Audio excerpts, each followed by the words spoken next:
વિઘ્ન થયું. માટે શ્રીજી મહારાજે પ્રથમ પ્રકરણના 18મા વચનામૃતમાં કહેલું છે, 5 ઇન્દ્રિયો દ્વારે જીવ જે આહાર કરે છે તે આહાર જો શુદ્ધ કરશો તો અંતઃકરણ શુદ્ધ થશે, અને અંતઃકરણ શુદ્ધ હશે તો અખંડ ભગવાનની સ્મૃતિ રહેશે. અને જો 5 ઇન્દ્રિયોના આહારમાંથી એક પણ ઇન્દ્રિયનો આહાર જો મલિન થાય છે તો અંતઃકરણ પણ મલિન થઈ જાય છે. માટે ભગવાનના ભક્તજનોએ ઇન્દ્રિયોના આહાર હંમેશા શુદ્ધ કરવા, પણ અશુદ્ધ આહાર તો ક્યારેય પણ કરવા નહીં.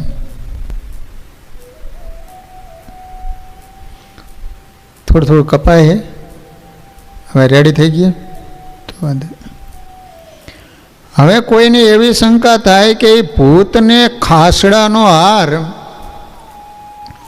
સદગુરુ આનંદાનંદ સ્વામીએ શા માટે પહેરાવેલો હતો? જે ભૂતનો રાજા હતો ને, તો ઉત્તર છે, એક સમયને વિશે સદગુરુ બ્રહ્માનંદ સ્વામીના શિષ્ય ભુજ મંદિરના મહંત સદગુરુ આનંદાનંદ સ્વામી પોતાના મંડળના સંતોની સાથે ગામ રામપુરને વિશે કથા વાર્તા કરવા માટે પધારેલા. અમદાવાદનું મંદિર બંધાયું એ આનંદાનંદ સ્વામી નહીં, પરંતુ બ્રહ્માનંદ સ્વામીના શિષ્ય હતા. ત્યાં એક દિવસે એ સ્વામી મધ્યાહન પછી પોતાના મંડળના સંતોની સાથે નદીમાં સ્નાન કરવા માટે ગયા હતા. તે સંતોની સાથે આણંદા ભગત તથા આંબા ભગત તથા બીજા પણ કેટલાક હરિભક્તો સાથે હતા. તે સંતો નદીમાં સ્નાન કરીને પાછા ગામમાં આવતા રસ્તામાં નદીના કિનારા ઉપર એક ખારેકનું કહેતા ખજૂરીનું ઝાડ હતું. ખજૂરીનું તે ઝાડની સામે કેટલાક ઠીકરાનો ઢગલો પડેલો હતો. તે જોઈને સદગુરુ આનંદાનંદ સ્વામી પૂછ્યું, હે ભક્તજનો, આટલા બધા ઠીકરાનો ઢગલો અહીં કેમ પડેલો છે? ત્યારે હરિભક્તોએ કહ્યું કે સ્વામી, આ ખજૂરીના ઝાડમાં ભૂતનો નિવાસ છે, ભૂત રહે છે. એ ભૂત ઘણા સમયથી રહે છે. જ્યારે ગામના મનુષ્ય પાણી ભરવા માટે નદીમાં જાય, પાણી ભરીને પાછા વળતા કોઈક અજાણ્યમાં આ ઝાડની સમીપે આવે ત્યારે એ જાણે જ નહીં તેવી રીતે પાછળથી ધક્કો મારે એટલે માણા પડી જાય, પાણીનું બેડું પણ ભાંગી જાય. એના જ આ ઠીકરા છે. અને ભૂતે કેટલાય માણસોના જીવ લીધા છે. માટે હે સ્વામી, આજે આપ પધાર્યા છો તો દયા કરીને ભૂતને આ ઝાડમાંથી કાઢી મેલો અને ગામના સર્વે મનુષ્યોને એના દુઃખ થકી મુકાવો. તે વાતને સાંભળીને સ્વામીએ પોતાના તુંબડામાં જળ લઈને ઝાડની ચારે કોરે આણ દીધી હો, જેથી એ ભૂત ઝાડમાંથી નીકળીને ભાગી ન જાય. ત્યાર પછી હરિભક્તોને કહી, તમે ગામમાં જાઓ, ગામમાંથી કેટલાક ફાટેલા તૂટેલા પગરખામાં સાર પાડીને લાવો, કાણા પાડીને લાવો. એટલે હરિભક્તો ગયા હો ગામમાં. સ્વામી તો સ્વામિનારાયણ સ્વામિનારાયણ સ્વામિનારાયણ ધૂન કરવા લાય બેઠા છે. પછી તે હરિભક્તો સ્વામીના કહેવા પ્રમાણે જૂના ફાટેલા તૂટેલા પગરખા લાવ્યા, સ્વામીને આપ્યા.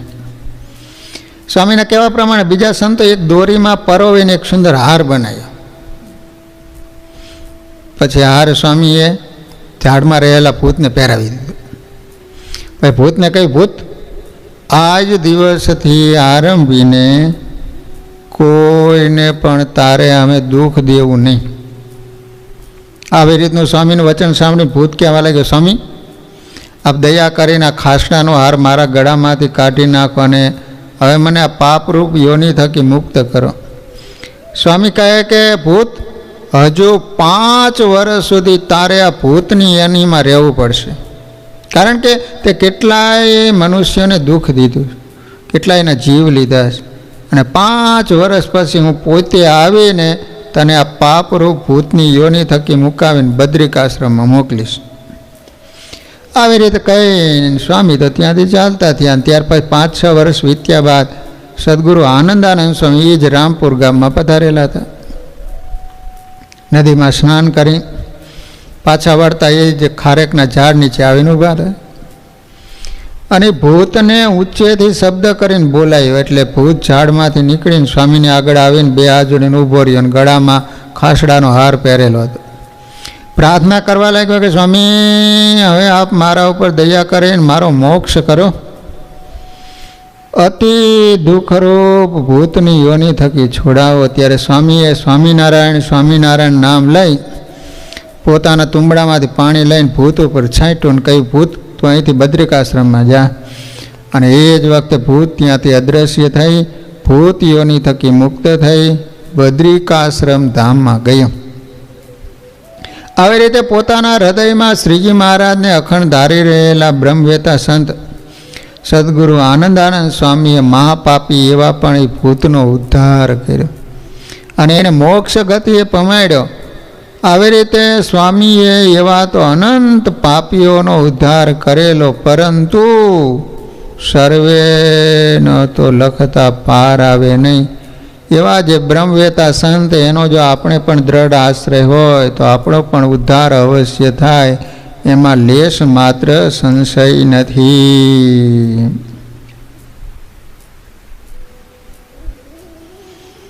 સંવંત 1878 ફાગણ સુદ ત્રીજ શ્રીજી મહારાજે અમદાવાદમાં શ્રી નરનારાયણ દેવની પ્રતિષ્ઠા કરી. 1878 ફાગણ સુદ ત્રીજ શ્રીજી મહારાજ ગઢપુર પધાર્યા. ત્યાં હુતાશનીનો સમયો કર્યો. એ વખતે ફૂલદોલના દર્શન કરવા માટે આવેલા સુંદરજીભાઈ, હીરજીભાઈ, ગંગારામમલ, ભગવાનજીભાઈ આદિ ભુજના હરિભક્તોએ ઉત્સવને અંતે શ્રીજી મહારાજને બે હાથ જોડી પ્રાર્થના કરીને કહ્યું, મહારાજ તમોએ ગુજરાત દેશના સર્વે સત્સંગીઓના આત્યંતિક કલ્યાણ માટે ગુજરાત દેશની રાજધાની જે શ્રીનગર, એમાં સદગુરુ શ્રી આનંદાનંદ સ્વામી પાસે સુંદર મંદિર કરાવીને એમાં નરનારાયણ દેવની પ્રતિષ્ઠા કરી. એવી રીતે કચ્છ દેશના સર્વ સત્સંગીઓના આત્યંતિક કલ્યાણ માટે કચ્છની રાજધાની ભુજનગર, એને વિશે પણ સારું મંદિર કરાવીને એમાં તમારી મૂર્તિની પ્રતિષ્ઠા કરવાની યોગ્ય છો. આવી રીતની તેઓની પ્રાર્થના સાંભળી શ્રીજી મહારાજે કહ્યું, તમે બધા ભેગા મળીને મંદિરને યોગ્ય જગ્યાનું નક્કી કરીને અમોને ખબર કરજો. લો, મંદિર કરવું હોય તો પહેલી જમીન તો જોઈએ ને, કે આકાશમાં ઊભું રાખવું. એ વચન સાંભળીને હરિભક્તો અતિશય રાજી થઈને પૂજ આવ્યા. મંદિરને યોગ્ય જગ્યા લઈને પછી ગઢપુર મહારાજને પત્ર લખ્યો. એમાં એવી રીતે લખ્યું, મહારાજ તમારી આજ્ઞા મુજબ મંદિર કરવા સારું અમે જગ્યા લીધી છે. એ જગ્યાનો પાકો લેખ પણ કરાયો છે અને એ મંદિર કરવાને ઉપયોગી સામાન પણ કરાવવા માંડ્યો છે. માટે મંદિર કરાવવા સારું કોઈ નિષ્ણાંત સંતને મોકલજો. તે સાંભળીને શ્રીજી મહારાજ બહુ રાજી થયા. પછી સુકમુનિ પાસે કાગળ લખાયો, અમોએ અહીંથી મંદિર કરાવવા સારું સદગુરુ વૈષ્ણવાનંદ સ્વામીનું મંડળ મોકલીએ છીએ. વૈષ્ણવાનંદ સ્વામી બ્રહ્માનંદ સ્વામીના શિષ્ય હતા અને વૈષ્ણવાનંદ સ્વામીનો જન્મ હળવદની બાજુમાં ધનાડા ગામમાં થયેલો, બ્રાહ્મણ પરિવારમાં.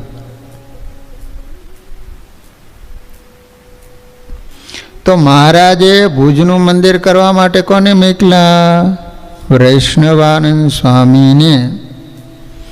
સંતોના સૂચન પ્રમાણે મંદિરના પાયા નખાવજો અને મંદિર શિખરબંધ કરાવજો. મંદિર ઉત્તર મુખે શ્રી નરનારાયણ દેવની મૂર્તિઓ, બીજી પણ મૂર્તિઓની પ્રતિષ્ઠા થાય એમ કરજો. મૂર્તિઓ લેવા માટે અમે અહીંથી સંતોને ડુંગરપુર મોકલીએ છીએ. તેઓ શ્રી નરનારાયણ દેવની મૂર્તિ લઈને ભુજ આવશે અને મંદિર તૈયાર થશે ત્યારે અમે સંત મંડળ સહિત આવીશું અને મૂર્તિઓની પ્રતિષ્ઠા વેદોક્ત વિધિથી કરીશું. અમદાવાદની મૂર્તિઓ પણ ડુંગરપુરથી આવેલી છે. એનો ઇતિહાસ તો એવો છે કે કૃષ્ણ ભગવાન બદ્રિકાશ્રમમાં ગયેલા, શ્રી નરનારાયણ દેવના દર્શન કરી અને સંકલ્પ કર્યો કે મારે દ્વારકામાં મંદિર કરી અને શ્રી નરનારાયણ દેવની મૂર્તિ પધરાવી. તો એ વખતે શિલ્પકારને બોલાવી અને શ્રી નરનારાયણ દેવની મૂર્તિઓ કરાવી. પરંતુ ભગવાનને અધર્મનો નાશ કરવામાં સમય ચાલ્યો ગયો, મંદિર થયું નહીં. ભગવાને વિચાર કર્યો કે હવે આ મૂર્તિઓને શું કરવું? તો પછી રથમાં માણસો દ્વારા ડુંગરપુર એક ખેતરમાં ખાડો ખોદી એની અંદર દટાવી દીધી. અને પછી સ્વામિનારાયણ ભગવાને સંતોને મોકલા અને કીધું કે અહીંયા તમે ખેતરમાં જાયજો, એ માલિકને સાથે લઈ અને ખાડો ખોદજો અને મૂર્તિઓ નીકળશે. કૃષ્ણ ભગવાન વખતે મૂર્તિઓ કરાવેલી હતી લો, અને અહીંયા ખાડો ખોદો તો મૂર્તિઓ નીકળી અને કાલુપુર મંદિરે લાવ્યા અને સ્વામિનારાયણ ભગવાને પ્રતિષ્ઠા કરી લો. તમે મંદિર કરવાની તાકીદ રાખજો. આવી રીતનો કાગળ લખાવી વૈષ્ણવાનંદ સ્વામીને આપી તેને ભુજનગર જવા માટે આજ્ઞા આપી. શ્રીજી મહારાજની એવી રીતની આજ્ઞાને મસ્તકે ચડાવી સ્વામી શ્રી પોતાના મંડળના સંતોને સાથે લઈને ભુજનગર ગયા. તો ત્યાં જઈને સારા શિલ્પીઓ એનો પાસે મંદિર કરાવવા માંડ્યું. જ્યારે મંદિર તૈયાર થયું ત્યારે સ્વામીએ કાગળ લખી 2 સંતોને ગઢપુર મોકલ્યા. તે સંતો ઉતાવળે ગઢપુર ગયા. મુખેથી પણ સર્વે સમાચાર કહ્યા, હે મહારાજ, ભુજનગરને વિશે આપની આજ્ઞા પ્રમાણે મંદિર તૈયાર થઈ ગયું. એમ જ ડુંગરપુરથી શ્રી નરનારાયણ દેવની મૂર્તિઓ લઈને સંતો પણ ભુજ આવી ગયા. પરંતુ એમાં એક નર ભગવાનની મૂર્તિ જરા ખંડિત થયેલી છે. એનું કેમ કરવું એનો વિચાર કરીને જેમ યોગ્ય લાગે એમ કરવાની યોગ્ય છો. તે સાંભળી શ્રીજી મહારાજે પોતાની આગળ બેઠેલા મયારામ ભટ્ટને પૂછ્યું, હે વિપ્ર, ભુજમાં નરનારાયણ દેવની પ્રતિષ્ઠા કરવાનું મુહૂર્ત ક્યારે સારું છે? મયારામ ભટ્ટે પોતાની પાઘડીમાંથી ટીપણું કાઢ્યું. જ્યારે મુહૂર્ત જોવાનું હોય ને મયારામ ભટ્ટને કહે, અને પાઘડીમાં ટીપણું રાખતા. તે કાઢી પછી જોઈને બોલ્યા, મહારાજ, ભુજમાં મૂર્તિઓની પ્રતિષ્ઠા કરવાનું મુહૂર્ત સંવંત 1879 વૈશાખ સુદ 5 એ બહુ સારામાં સારું છે. તે સિવાય એવું ઉત્તમ મુહૂર્ત બીજું સમીપમાં કોઈ આવતું નથી. માટે આપ તે દિવસે મૂર્તિઓની પ્રતિષ્ઠા કરવાની યોગ્ય છો. મહારાજે વિચાર્યું કે સમય બહુ ટૂંકો છે, તો ત્યાં સુધી એમાં બીજી મૂર્તિ ક્યાંથી મળશે, અને મુહૂર્ત ઠેલવું એ પણ સારું નહીં. માટે આ મૂર્તિ ભુજ લઈ જાય. આવી રીતનો વિચાર કરીને ઉત્તરાદા 12ના ઓરડામાં જે વાસુદેવ નારાયણની મૂર્તિ પધરાવેલી હતી તે જ મૂર્તિને ઉત્થાપન વિધિથી લઈ ગાડામાં બેસાડી 4 કોરે પરાળ ભરાવી પછી એની માર્ગમાં સેવા કરવા માટે 2 પાડા 5 સંતોને ગાડાની સાથે રવાના કર્યા. ચૈત્રવદી બીજને દિવસે શ્રીજી મહારાજ સદગુરુ ગોપાળાનંદ સ્વામી આદિ સંતોને સાથે લઈ ગઢપુરથી ચાલતા થયા. માર્ગમાં આવતા ગામોમાં રહેલા સર્વ ભક્તજનોને દર્શન આદિકનું સુખ આપતા થકા ચૈત્રવદી 13ને દિવસે ભુજ આવી ગયેલો. વૈશાખ સુદ 5ના દી પ્રતિષ્ઠા કરવાની, અને તે ચૈત્રવદી 13 આવ્યા. એટલે કેટલા દિવસ આગળ આવ્યા? 13 ને 2 દિવસ આ ને 5 દિવસ 7 દિવસ આવ્યા. તે સાંભળી ભુજના હરિભક્તો હામાં આવ્યા. વાતે ગાતે શ્રીહરિને પૂર્વમાં પધરાવ્યા. શ્રીજી મહારાજને અક્ષરઓળીમાં ઉતારો આપ્યો. સર્વે સંત મંડળ મંદિરમાં ઉતર્યા. શ્રીજી મહારાજ પણ મંદિરમાં પધાર્યા. ત્યાં મંદિર તથા સિંહાસન જોઈને બહુ રાજી થયા. ગઢપુરથી મૂર્તિ લઈને રવાના થયેલા સંતો પણ મૂર્તિ લઈને પ્રથમથી આવી ગયેલા. તે મૂર્તિ તથા પ્રથમની મૂર્તિ તથા કષ્ટભંજન હનુમાનજીની મૂર્તિ જોઈ શ્રીજી મહારાજ બહુ રાજી થયા. પછી ગોપાળાનંદ સ્વામીને તથા વૈષ્ણવાનંદ સ્વામીને કહ્યું, સ્વામી વૈશાખ સુધી પાંચમને દિવસે શ્રી નરનારાયણ દેવની મૂર્તિ પ્રતિષ્ઠા કરવાની છે, માટે પ્રાગજી દવેને પૂછીને વેદિયા બ્રાહ્મણોને વરુણીમાં વરાવજો યજ્ઞની અંદર, અને જે સામાન જોઈએ ને એ ગંગારામ મલ તથા હીરજીભાઈને પૂછીને એકઠો કરાવજો, એમ કહીને ઉતારે પધાર્યા. જમીન પોટી ગયેલો. બીજે દિવસે જમી જળપાન કરી ભારે વસ્ત્રો પહેરી જ્યાં મંદિરમાં બ્રાહ્મણો વરુણીમાં વર્યા હતા ને ત્યાં આવીને બિરાજ્યા. તે વખતે 4 વેદ બ્રાહ્મણોના વેશે આવ્યા. મહારાજના દર્શન કરીને બેઠા હો, 4 વેદ આવ્યા. મૂર્તિમાન છે વેદો. શ્રીજી મહારાજે એમને નેત્રની સાને કરીને જ્યાં બ્રાહ્મણો વરુણીમાં વર્યા હતા ને ત્યાં જવાની આજ્ઞા આપી. યજ્ઞમાં જાય, યજ્ઞમાં ત્યાં જઈને વેદની શ્રુતિઓ બોલવા માંડ્યા. શ્રીજી મહારાજ ઉતારે વધાર્યા. ત્યાં સ્નાન કરી પછી ભગવાન પહોંચી ગયા. સવારે વહેલા જાગી નિત્યવિધિ કરી સુંદર પોશાક પહેરી મંદિરમાં પધાર્યા. દેવોને સ્થાપન કરવાનો તથા કષ્ટભંજન હનુમાનજીને સ્થાપન કરવાનો સમગ્ર વિધિ જેમ પ્રતિષ્ઠા મયુખમાં અને પ્રતિષ્ઠા પ્રકાશ ગ્રંથમાં કહેલો છે એ પ્રમાણે કર્યા. આ 2 શાસ્ત્રો છે. પ્રતિષ્ઠા કઈ રીતે કરવી એ આની અંદર બધો વિધિ બતાવવામાં આવ્યો છે. એનું નામ છે, ગ્રંથનું નામ પ્રતિષ્ઠા મયુખ અને પ્રતિષ્ઠા પ્રકાશ. આ 2 ગ્રંથો છે. ત્યાર પછી નરનારાયણ દેવની મૂર્તિઓને પધરાવવાનો સમય થયો. તે સમયે મૂર્તિમાન 4 વેદો આવીને શ્રુતિઓ બોલવા લાગ્યા. એ સમયે મલ ગંગારામભાઈએ 500 કોરી આપીને ધજા ચડાવી. 500 કોરી. એ સમયનું નાણું, એનું નામ કોરી કહેવાતું. હીરજીભાઈ 1000 કોરી આપીને કળશ ચડાવ્યો. મંદિર ઉપર કળશ ચડાવવો પડે ને. પછી મૂર્તિઓ મંદિરમાં લાવ્યા. શ્રીજી મહારાજે સ્વહસ્તે મૂર્તિઓની સ્થાપના કરી. શ્રીજી મહારાજ મંદિરમાં 12 શાક પાસે ઊભા રહ્યા. કહ્યું, હવે મૂર્તિઓ અને વસ્ત્રો અને ઘરેણાં ધારણ કરાવ. તે સમયે નાના પ્રકારના વાજિંત્રો વાગવા લાગ્યા. એ મૂર્તિઓને નાના પ્રકારના વસ્ત્રો અને ઘરેણાં અને પુષ્પના હારો પહેરાવ્યા. થાળ જમાડીને શ્રીજી મહારાજે આરતી ઉતારી. પછી મંત્ર પુષ્પાંજલિ અર્પણ કરી. ત્યાર પછી શ્રીજી મહારાજ મૂર્તિઓની સન્મુખ સુંદર ખુરશી ઉપર બિરાજમાન થયા અને મૂર્તિઓના નેત્ર કમળ સામે એકાગ્ર દ્રષ્ટિ કરી નિરખવા લાગ્યા. અને એ જ સમયે મૂર્તિમાંથી અકસ્માત તેજનો સમૂહ ઉત્પન્ન થયો. તેજમાં શ્રીજી મહારાજ સ્વરૂપે મૂર્તિઓના સર્વને દર્શન થયા. તેઓ ચમત્કાર જોઈને સર્વેજનો અતિશય આશ્ચર્યને પામી ગયા. ત્યાર પછી સર્વે હરિભક્તો નાના પ્રકારની ભેટો અર્પણ કરી રહ્યા. ત્યાર પછી શ્રીજી મહારાજ ઉતારે પધાર્યા.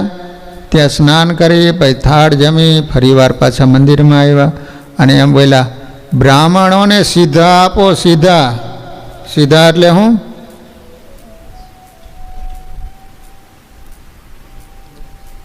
દાળ ભાત જે રસોઈ કરવા માટેનું વસ્તુ હોય એને સીધું કહેવાય.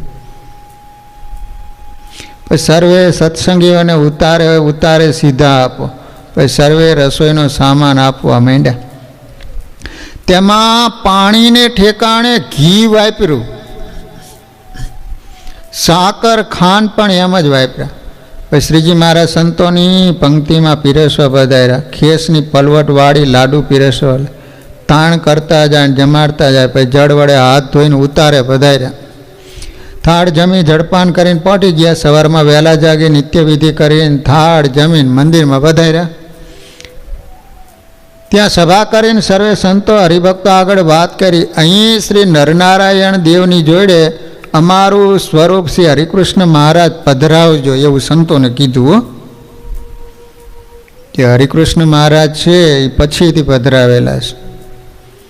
આથમણી બાજુએ શ્રી રાધાકૃષ્ણ દેવ અને અમારું સ્વરૂપ ઘનશ્યામ મહારાજ પધરાવજો. આવી રીતે કહી જે બ્રાહ્મણો વરુણીમાં વરેલા હતા એમને તેડાવીને એને શેલા પાઘડીઓ આપીને દક્ષિણામાં રૂપિયાના ખોબા ભરી ભરીને આપ્યા. બીજા પણ કેટલાક વિપ્રોને યોગ્ય રીતે દક્ષિણા વસ્ત્રો આપ્યા. શિલ્પીઓને પણ અમૂલ્ય પોશાક આપ્યા. સંત મંડળને બાથમાં ઘાલીને મળ્યા. ત્યાર પછી ઉતારે આવી સ્નાન કરી થાળ જમી જળપાન કરી મુખવાસ લઈ અને ઢોલીએ પહોંચી ગયા. પ્રાતકાળે જાગી નિત્યવિધિ કરી પોશાક પહેરીને મંદિરમાં પધાર્યા. ઠાકોરજીના દર્શન કરી પછી સભામાં ઢોલીએ બિરાજમાન થયા. દેવના દર્શન કરવા માટે આવેલા સર્વે હરિભક્તો પણ દેવના દર્શન કરી સભામાં આવીને મહારાજના દર્શન કરીને બેઠા.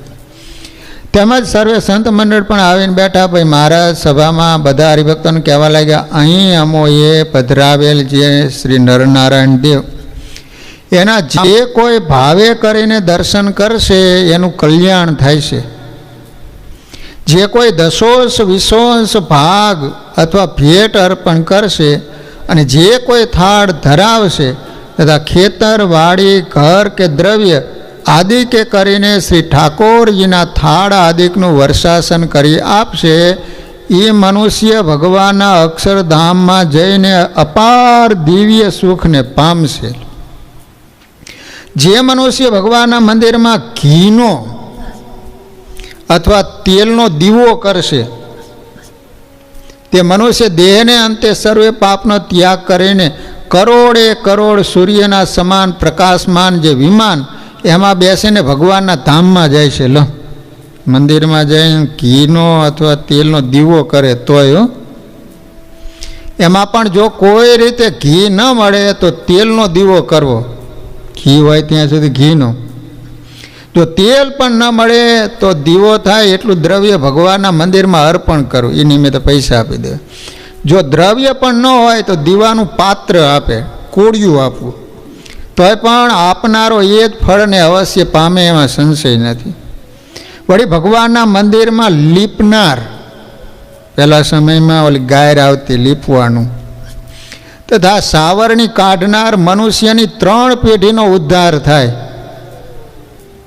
મંદિર વાળે તો 3 પેઢીનો ઉદ્ધાર થાય.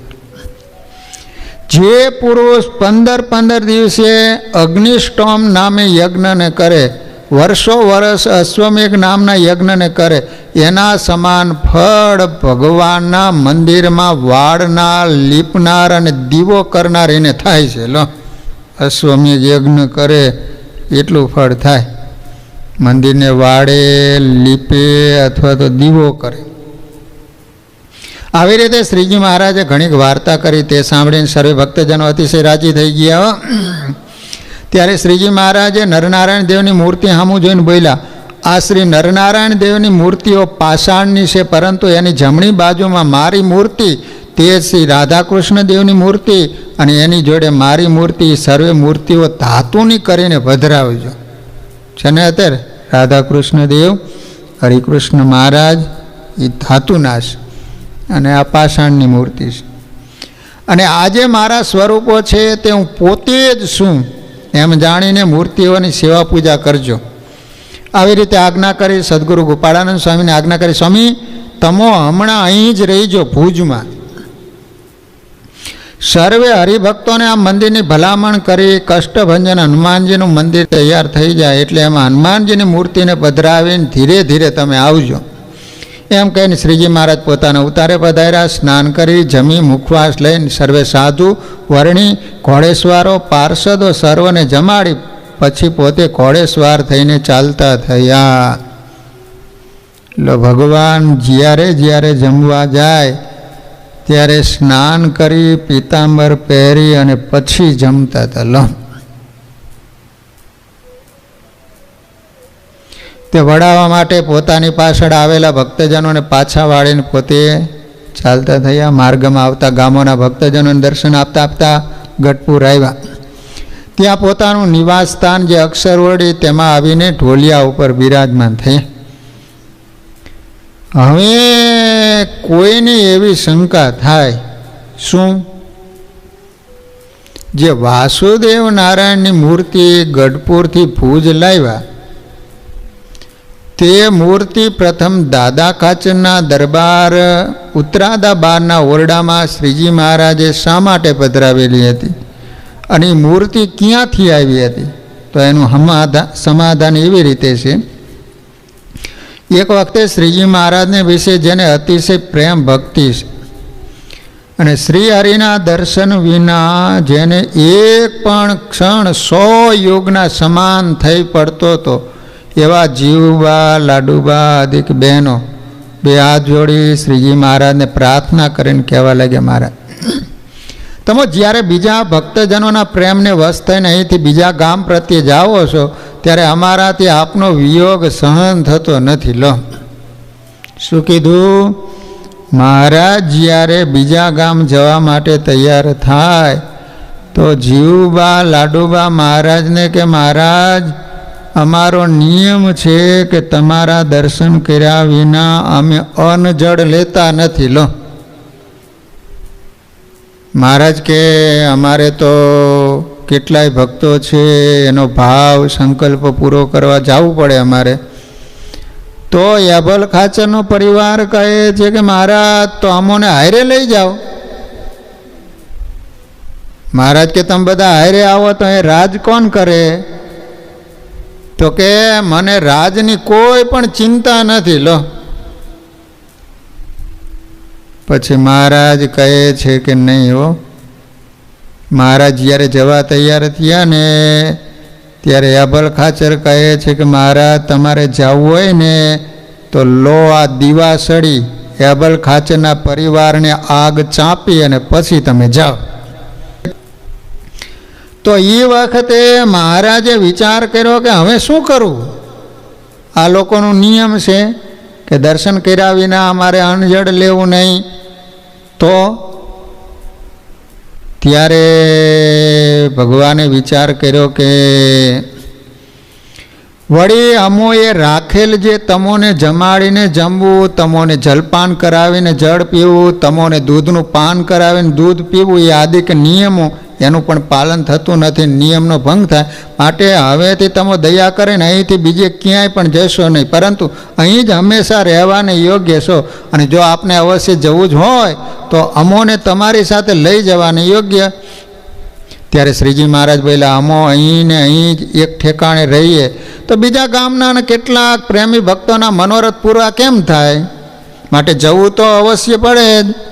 તમને દરેક ઠેકાણે સાથે લઈ જઈએ એ પણ સારું ન કહેવાય. માટે તમે અહીં જ રહો.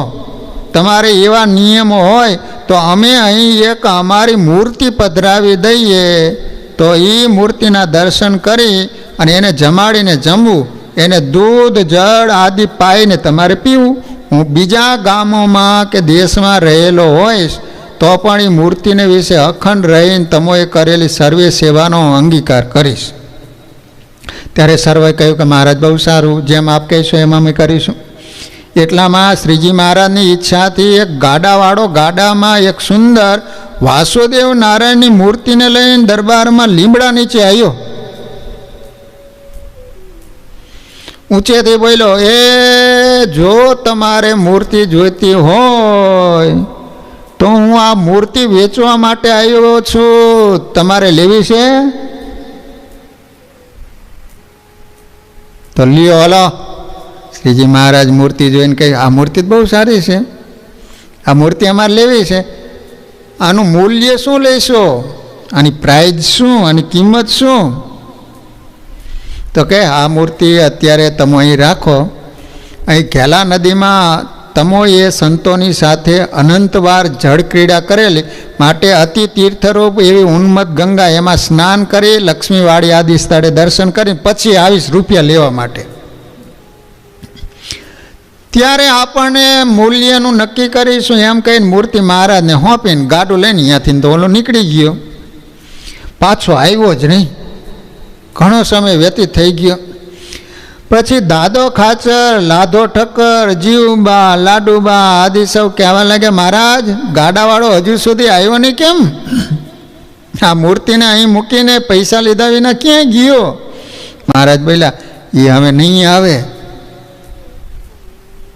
એ તો ગયો. કારણ કે એ કાંઈ આ લોકનો માણસ નહોતો, એ તો અમારી ઈચ્છાથી શ્વેત દીપ ધામમાંથી એક શ્વેત મુક્તા મૂર્તિ લઈને આવ્યો છે. તે તમારા સાચા પ્રેમ ભાવથી આ મૂર્તિ અહીં આપણને અર્પણ કરીને પછી ઉન્મત્ત ગંગામાં સ્નાન દર્શન આદિ કરી અને એ તો અદૃશ્ય થઈ ગયો છે.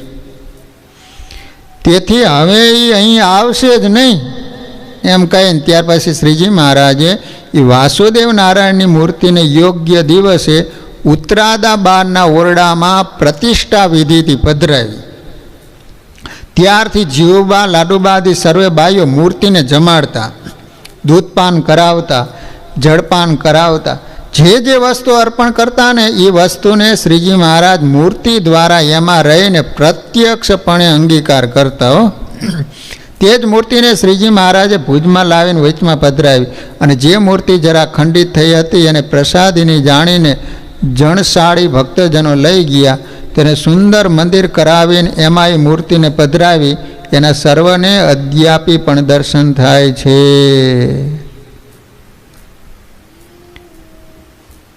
સંવંત 1923ની સાલમાં ધર્મ ધુરંધર આદિ આચાર્ય અયોધ્યા પ્રસાદજી મહારાજ કચ્છ દેશમાં પધારેલા હતા. અયોધ્યા પ્રસાદજી મહારાજ જો પહેલો ફોટો રહ્યો ને,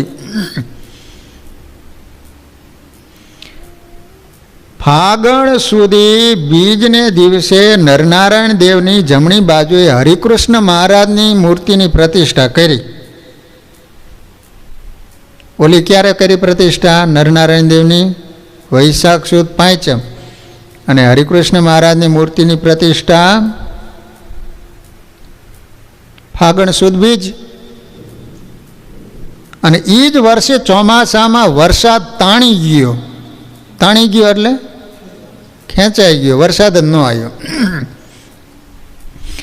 ત્યારે ભુજ શહેરમાં કેટલાક બ્રાહ્મણો મળીને વરસાદ નહીં વરસવાનું કારણ એક મુંડિયા સંન્યાસી બાવાને પૂછ્યું. જોજો હવે થાય. અને સંન્યાસી બાવો મહાદેવના દરવાજા બહાર ખાખ ચોકમાં રહેતો હતો. ખાખ ચોક. અને સત્સંગનો અતિશય દ્વેષી હતો. હવે એ તો આવડું જ ભરાવે ને. સંન્યાસીને બ્રાહ્મણોએ પૂછ્યું, હે સંન્યાસી મહારાજ, આ સાલે વરસાદ કેમ થતો નથી? ત્યારે સંન્યાસી કહ્યું, આ સાલે વરસાદ જરા પણ નહીં થાય. હે, નહીં થાય? ત્યારે બ્રાહ્મણે કહ્યું, એનું કારણ શું? બાવે કહ્યું, આ ભુજ શહેરમાં સ્વામિનારાયણના મંદિરમાં નરનારાયણ દેવની જોડે એના આચાર્ય સ્વામિનારાયણની મૂર્તિ પધરાવી. અને સ્વામિનારાયણ તો કાંઈ ભગવાન નહોતા, એ તો મનુષ્ય હતા. અને મનુષ્યની મૂર્તિ જે રાજાના દેશમાં પધરાવાય એ રાજાના દેશ ઉપર ભાર કહેવાય અને એ રાજાને પણ મોટી હાનિ કરતા કહેવાય. આ કારણથી આખા કચ્છ દેશને વિશે જરા પણ વરસાદ થશે નહીં. લો આવું કીધું. અને અતિ ભારે દુષ્કાળ પડશે, તેને કરીને કેટલાક જીવોનો નાશ થશે, મનુષ્યને પણ અપાર દુઃખ થશે. ત્યારે બ્રાહ્મણે કહ્યું, હવે વરસાદ થાય એવો ઉપાય છે કે નથી? બાવે કહ્યું, હા ઉપાય તો છે. શું? તો જો સ્વામિનારાયણની મૂર્તિને ત્યાંથી ઉત્થાપન કરીને ત્યાંથી ઉપડાવીને તળાવમાં નાખી દે તો વરસાદ પુષ્કળ થાય. નહીં તો કોઈ રીતે વરસાદ થશે ને. સર્વે બ્રાહ્મણો ભેળા મળીને પાકો ઠરાવ કરીને રાજાની પાસે ગયા. એ વખતે રાજાશાહી. બાવે કહેલી બધી વાત રાજાને કહી સંભળાવી. ત્યારે રાજા એ વાતને સાચી માનીને મૂર્તિ ઉઠાડવી એવો પાકો ઠરાવ કર્યો રાજાએ. પણ રાજા કે એટલે ફાઇનલ થઈ ગયું. આખા દેશમાં એનો ઠરાવ જાહેર કર્યો. અત્યારે સ્વામિનારાયણના મંદિરમાં એના આચાર્ય જે હરિકૃષ્ણ નામની સ્વામિનારાયણની મૂર્તિ પધરાવી છે એ મૂર્તિને ઉપાડીને તલાવમાં પધરાવી દેવાની છે. ત્યારે એ ઠરાવ સાંભળીને મંદિરમાં રહેતા સર્વે સંતો અને હરિભક્તોના હૃદયમાં અતિશય ત્રાસ ઉત્પન્ન થયો. સૌએ અન્નજળનો ત્યાગ કરી દીધો. ખાવું જ નથી હવે આવું કરવાનું હોય તો. એ વાતની ખબર ગામ સમા ઘોઘામાં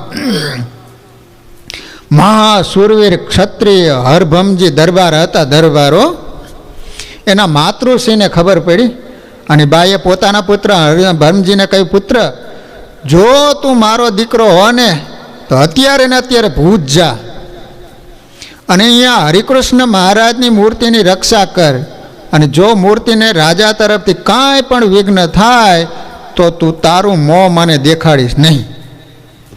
અને એ મૂર્તિની રક્ષા કરવા નિમિત્તે યુદ્ધ થાય ને, યુદ્ધ, અને એમાં કદાચ ને દેહનું મરણ થાય એવો સમય આવે ને તો પણ પાછો પગ ધરીશ નહીં.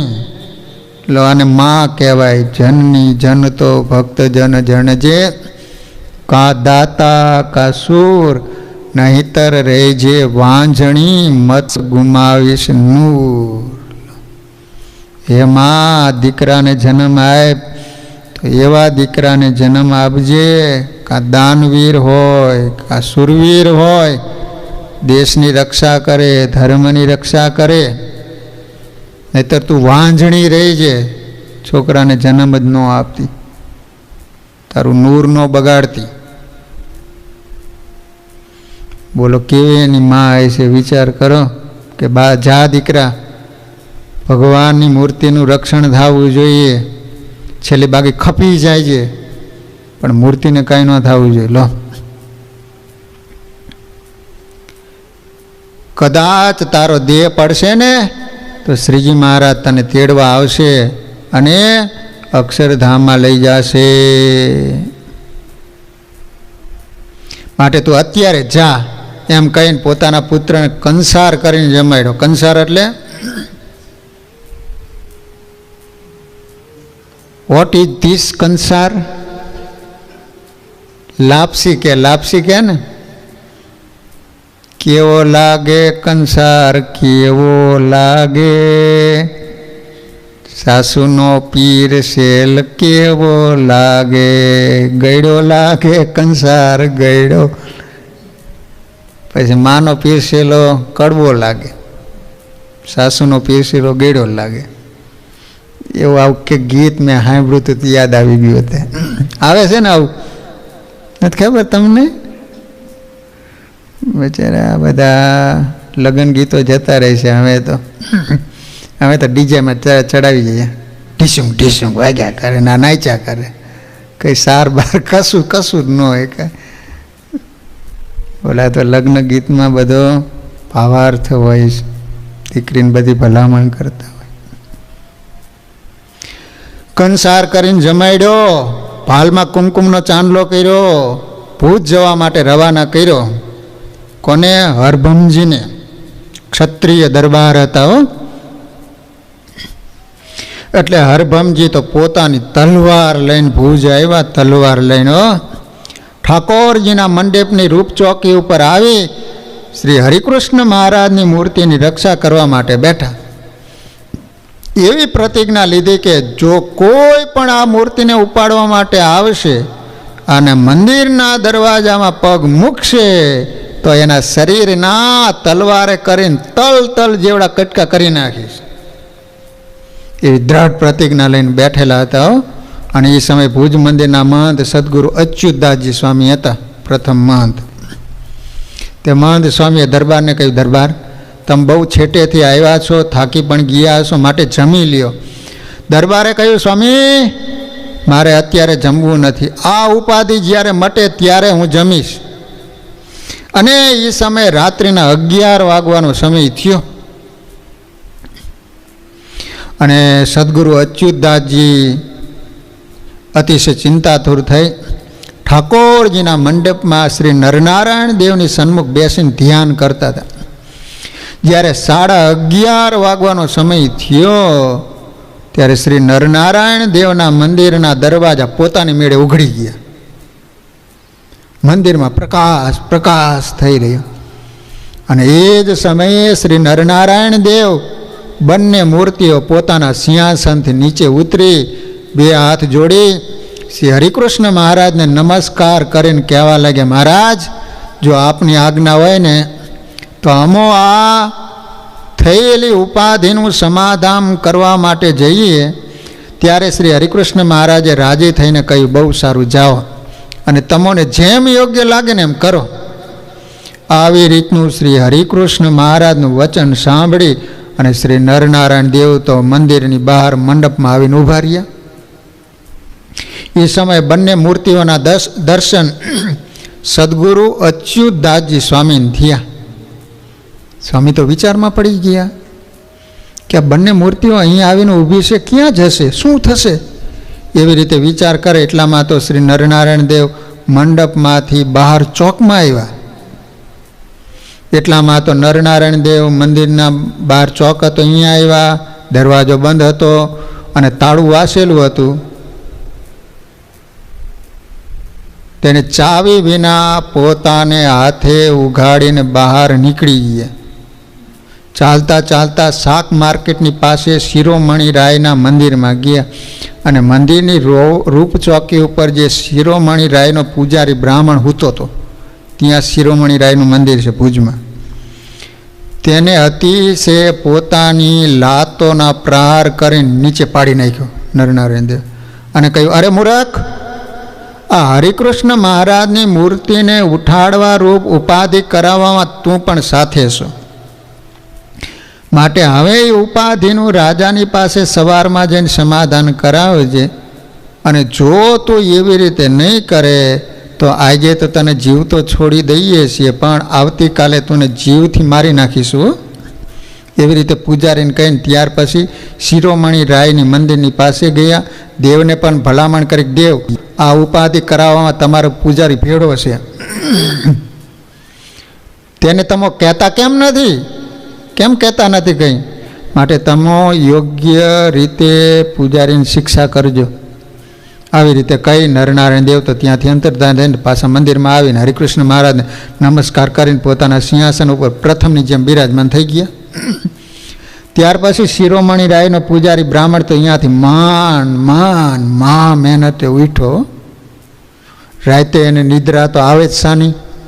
પછી જ્યારે સવારનો સમય થયો ને ત્યારે ઉઠીને દેવની માન પૂજા કરી. ત્યાર પછી રાજ દરબારમાં લાકડીને ટેકે ટેકે ગયો. રાજાને જઈને સલામ કરીને કહ્યું, મહારાજા, હું હવે મંદિરની સેવા નહીં કરું અને શિરોમણી રાયની સેવા બીજા કોઈને હોંપો અને લ્યો આ મંદિરની ચાવી. રાજાએ કહ્યું, તમે સેવા નહીં કરો, એનું કારણ શું? ત્યારે પૂજારીએ કહ્યું, રાજન, આપે જે સ્વામિનારાયણની મૂર્તિ ઉઠાવવાનો ઠરાવ કર્યો છે ને એ કારણથી નરનારાયણ દેવ આજે રાત્રે આપણા મંદિરમાં આવ્યા હતા અને એ મંદિરની રૂપ ચોકી ઉપર હું સૂતો હતો.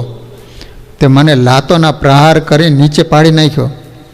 મને બહુ લાગ્યું હે, હું હજી તું અહીંયા કડતર થાય છે. મારીને મારા તો હાડકાઈ પણ ભાંગી નાખ્યા. અને મને એમ કહ્યું, જો તું સવારમાં રાજા પાસે જઈને મૂર્તિને ઉઠાવવાનો જે ઠરાવ કરેલો છે ને એને બંધ કરાવજે. અને જો તું એવી રીતે નહીં કરે ને તો આવતીકાલે તારા અને રાજાના જીવનો પણ નાશ કરી નાખીશું. એવી રીતે કહીને પછી આપણા ઠાકોરજી પાસે ગયા અને ઠાકોરજીને પણ યોગ્ય રીતે ભલામણ કરીને અંતર્ધાન થઈ ગયા. માટે રાજાની ઠરાવ જો રદ થાય તો જ હું સેવા કરીશ, નહીં તો ખાલી જગ્યા. નહીં કરવાને લ્યો આ મંદિરની ચાવી. એવી રીતે કહીને પોતાના શરીરમાં જે વાગ્યું હતું ને એ અંગ રાજાને દેખાડ્યા. તે જોઈને રાજા અતિશય ભય પામી ગયો. પોતાના મનમાં વિચાર કરવા લાગ્યો, જેમ શ્રી નરનારાયણ દેવે આ બ્રાહ્મણની પૂજા કરી એમ જો અહીં આવીને મારી પૂજા કરત તો હું મરી જ જાતો બાપા. માટે હવે આપણે જે મૂર્તિ ઉઠાડવાનો ઠરાવ કરેલો છે એ ઠરાવ રદ કરી નાખો અને એ હરિકૃષ્ણ મહારાજની મૂર્તિને ઉઠાડવાની વાત પણ કોઈ દિવસ કરવી નહીં. આવો પોતાના હૃદયમાં નિશ્ચય કરી પછી સર્વે વૃત્તાંત પોતાના હજુરી પોતાના કેટલાક અમલદારોને બોલાવીને કહી સંભળાયું અને પોતાનો પ્રથમનો જે ઠરાવ હતો ને સદંતર રદ કર્યો. શહેરમાં તથા આખા દેશમાં જાહેરાત કરી, આજ દિવસથી આરંભીને જે કોઈ પણ સ્વામિનારાયણના મંદિરમાં સ્થાપન કરેલ જે હરિકૃષ્ણ મહારાજની મૂર્તિને ઉઠાડવાની વાત કરશે તો એને પકડીને કેદ કરવામાં આવશે. પછી વાત તો આખા શહેરમાં ને આખા દેશમાં પ્રસિદ્ધ થઈ ગઈ અને રાજા તરફથી મંદિરમાં પણ સમાચાર કહેવરાવ્યા. આથી પહેલાં જે હરિકૃષ્ણ મહારાજની મૂર્તિને ઉઠાડવાનો ઠરાવ હતો એ ઠરાવ હવે રદ કરવામાં આવ્યો છે. હવેથી તમારા ઉપર કોઈ પણ ઉપાધિ થઈ છે નહીં. મૂર્તિને પણ ઉત્થાપન કરી નહીં શકાય, માટે એ બાબતની ચિંતાનો તમે ત્યાગ કરી દેજો. આવી રીતે મંદિરમાં ખબર કરી. એ સમાચાર સાંભળીને સર્વે સંતો અને હરિભક્તોને હૃદયમાં પરમ શાંતિ થઈ. આયશ. અને ગામ સમા ઘોઘાના ક્ષત્રિય જે હરભમ હતા ને, પોતાના હાથમાં તલવાર લઈને અન્ન શન લઈને બેઠા હતા, એ પણ પરમ શાંતિને પામ્યા. ત્યાર પછી સર્વએ અન્ન જળ લીધા. લો વાલા ભક્તજનો, તમે જુઓ તો ખરા, જે શ્રીજી મહારાજે પોતે બાથમાં લઈને સ્વસ્તે પધરાવેલી જે મૂર્તિઓ, તેમાં કેટલો બધો ચમત્કાર રહેલો છે.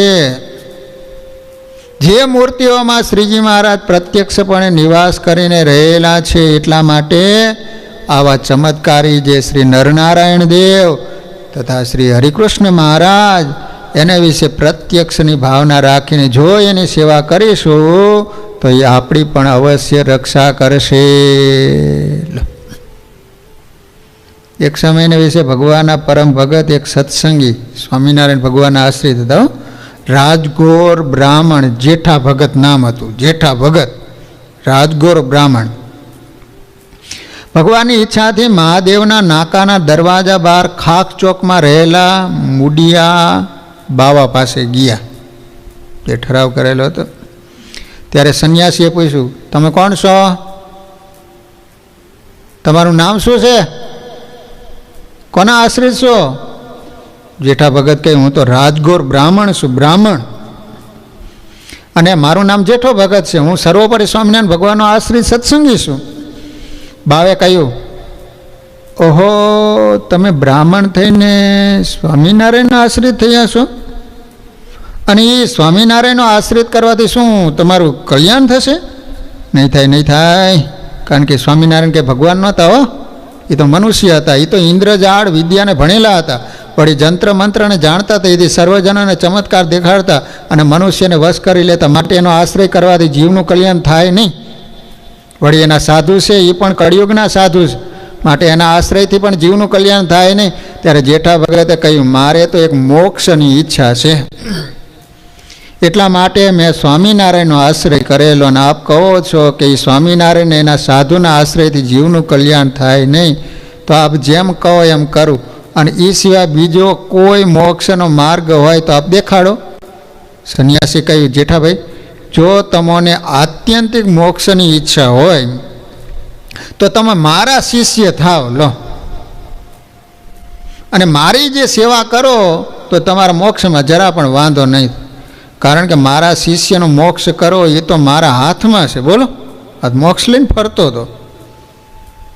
જેઠા ભગતે કહ્યું, ભલે બહુ સારું, હવે મારે તમારો શિષ્ય થઈને તમારી એક સેવા કરવી. હવે મારે આ દુઃખરૂપી સંસારમાં રહેવું નથી, પણ સંસારનો ત્યાગ કરી ત્યાગી થઈને તમારી સેવા કરવી. પરંતુ પ્રથમ તો તમારી હું પરીક્ષા કરું, ત્યાર પછી તમને હું ગુરુ કરું.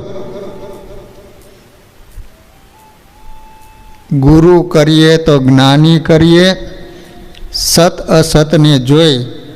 ડોબું લઈએ તો દોઈને લઈએ, બળદ લઈએ તો ખેડીને લઈએ. ડોબામાં તમને ખબર પડે? હે? ભેહો ભેહો બફેલો.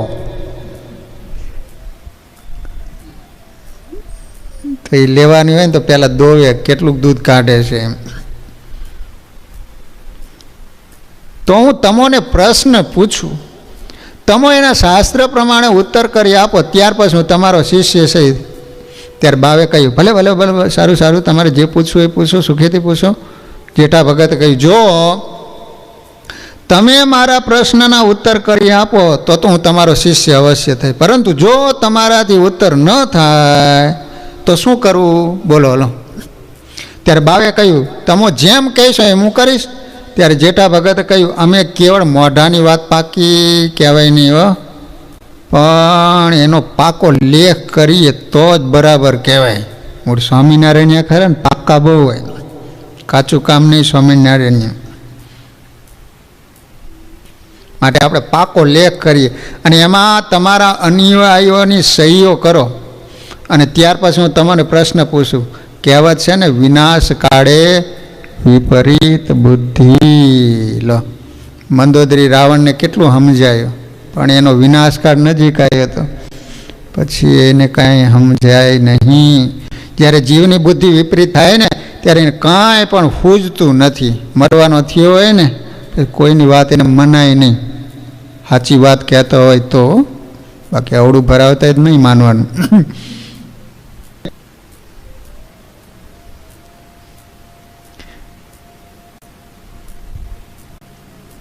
એવી રીતે તો માનતો હતો કે હું તો મોટો વિદ્વાન છું અને આ બ્રાહ્મણ તો અભણ છે, તો એ વળી ક્યાં મોટા પ્રશ્ન પૂછશે? જે મારાથી એના ઉત્તર ન થાય એના પ્રશ્નના ઉત્તર તરત કરી દઈશ.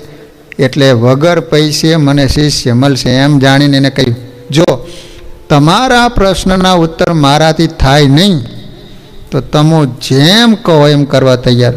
જેઠા ભગત કહ્યું, જો મારા પ્રશ્નના ઉત્તર કરી દો તો મારે તમારો શિષ્ય થઈને તમારી સેવામાં જીવન પર્યંત રહેવું, અને જો તમારાથી મારા પ્રશ્નના ઉત્તર ન થાય તો તમારી અડધી દાઢી, મૂછ અને અડધું મુંડન કરાવી એના ઉપર ચૂનો ચોપડી પછી અવળે ગધેડે બેવાડી હાથમાં એનું પૂંછડું પકડાવી વાજતે ગાતે મહાદેવના નાકાના દરવાજામાંથી પ્રવેશ કરી ભીડના દરવાજાથી બહાર કાઢવા. ત્યારે એ બાવાએ વાત કબૂલ કરી. પછી એનો પાકો લેખ જેઠા ભગતે કરાયો અને એના આશ્રિતો અને કેટલાક રાજના અમલદારોની સહીઓ લીધી. તો પણ તે સંન્યાસીને તો આનંદ જ હતો, કારણ કે તેણે દેવોનો અપરાધ કર્યો હતો. એણે કરીને એના જ્ઞાનચક્ષુ મીંચાઈ ગયા હતા. એથી પોતે પોતાના મનમાં જાણતો હતો, હું તો ભણેલો છું, આ બ્રાહ્મણ તો અભણ છે ને એ મને શું પ્રશ્ન પૂછશે, અને જો પ્રશ્ન પૂછશે તો હું એના ઉત્તર તત્કાળ કરી દઈશ, અત્યારે જ હું એને મારો શિષ્ય કરી દઈશ. આવી રીતે પોતાના મનમાં નક્કી કરીને પછી જેઠા ભગતને કહ્યું, હવે તમારે જે પ્રશ્ન પૂછવો હોય ને પૂછો. સુખેથી પૂછો. જેઠા ભગત પ્રશ્ન પૂછવા લાગ્યા, હે સંન્યાસી મહારાજ સાંભળો. હલો, શાસ્ત્રોમાં સંન્યાસી કેટલા પ્રકારના કહેલા છે એ કહો. હલો, બીજું, તમો દંડી સંન્યાસી છો અને તમારા દંડમાં રૂપું જડેલું છે એ કયા શાસ્ત્રમાં લખ્યું છે એ કહો. હલો, ત્રીજું, તમો ત્યાગી છો અને તમારા પગની ચંપી સ્ત્રીઓ કરે છે તો ત્યાગીની સેવા સ્ત્રીઓએ કરવી જોઈએ એવું કયા શાસ્ત્રોમાં છે? ચોથું, જીવ, ઈશ્વર, માયા, બ્રહ્મ, પરબ્રહ્મ એ 5 ભેદો કહેલા છે, એના જુદા જુદા રૂપ કરીને કહો. બીજો પ્રશ્ન, સુષુમ્ના નાડી પિંડમાં કેવી રીતે રહી છે અને દેહથી બહાર બ્રહ્માંડમાં કેવી રીતે રહી છે એ પણ કહો. ઘટાકાશ, મઠાકાશ, મહદાકાશ અને ચિદાકાશ એવી રીતે 4 પ્રકારના આકાશના રૂપો શાસ્ત્રની રીતે દેખાડો. આટલા મારા પ્રશ્નના ઉત્તર વ્યક્તિપૂર્વક આપો, ત્યાર પછી બીજા પ્રશ્ન પૂછીશ. એમાંય પણ તમે જો વ્યાસજીની સાંખ્ય કરીને ઉત્તર કરશો તો જ હું માનીશ, હો, નહીં તો હું નહીં માનું. આવી રીતે જેઠા ભગતે કહ્યું. તે સાંભળીને સંન્યાસી તો ગભરાઈ ગયો, એક પણ પ્રશ્નનો ઉત્તર કરી શક્યો નહીં, અતિશય મૂંઝાઈ ગયો. જેઠા ભગતે કહ્યું, જુઓ, તમારાથી એક પણ ઉત્તર થયો નહીં, માટે હવે આપણા ઠરાવ પ્રમાણે કરવું જોઈએ. એમ કહીને કુંભાર પાસેથી ગર્ધબ મંગાયો. ગર્ધબ એટલે ડોંકી મંગાયો, ડોંકી, ગધેડો મંગાયો. નાપિતને બોલાવીને અડધું મસ્તક, અડધી દાઢી, મૂછ એવી રીતે મુંડન કરાવી ગર્ધબ ઉપર અવળે મોઢે બેસાડીને એના હાથમાં પૂંછડું પકડાવીને એનો સુંદર વરઘોડો ચાલતો કર્યો. આવો વરઘોડો કાઢ.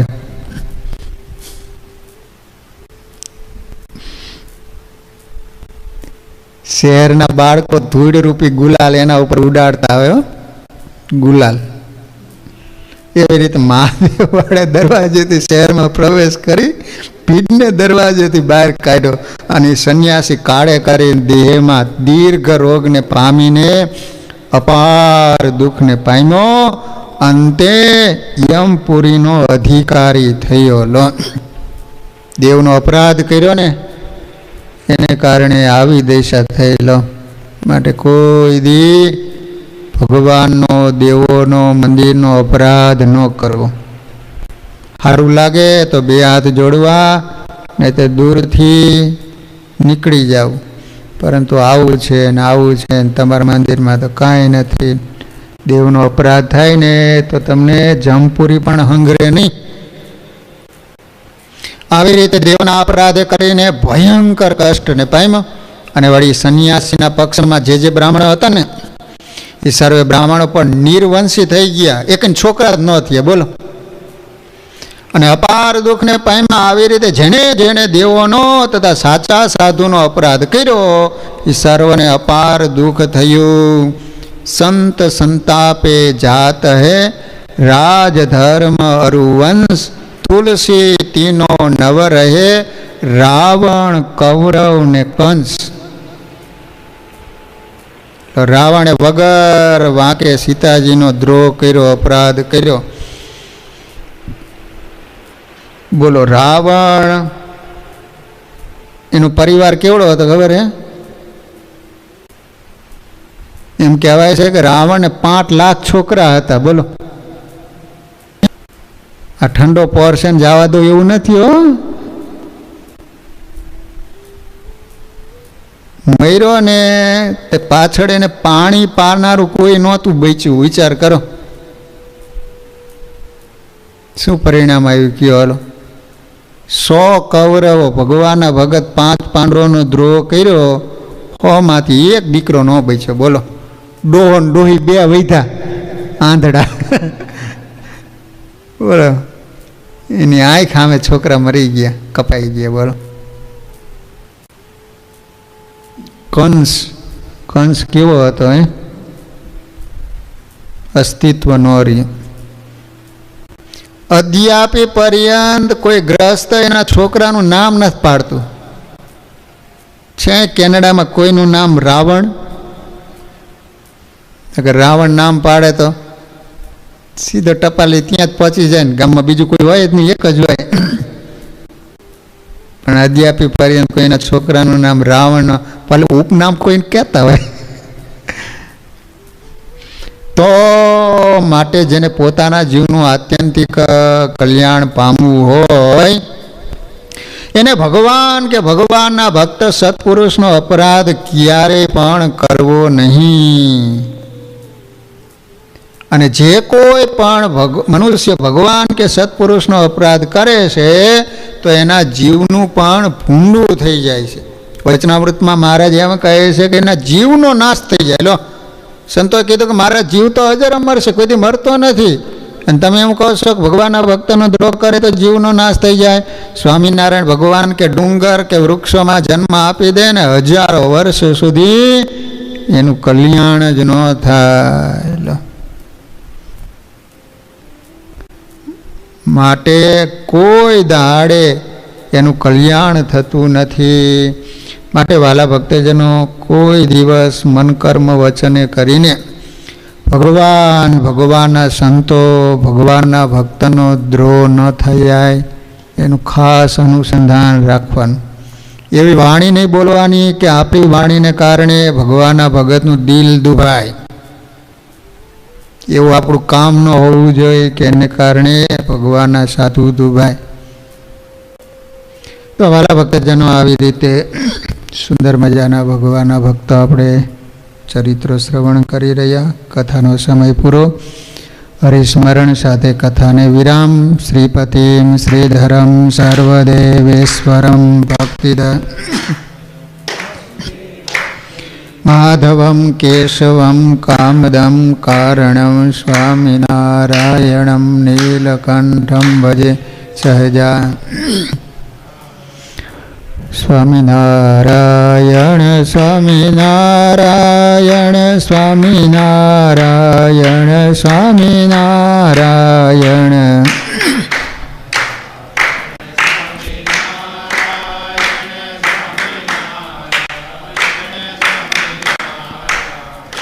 સ્વામિનારાયણ સ્વામિનારાયણ સ્વામિનારાયણ સ્વામિનારાયણ.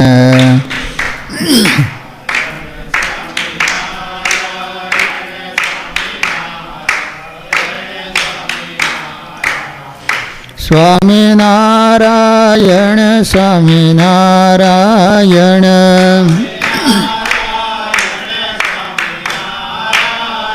સ્વામિનારાયણ સ્વામિનારાયણ.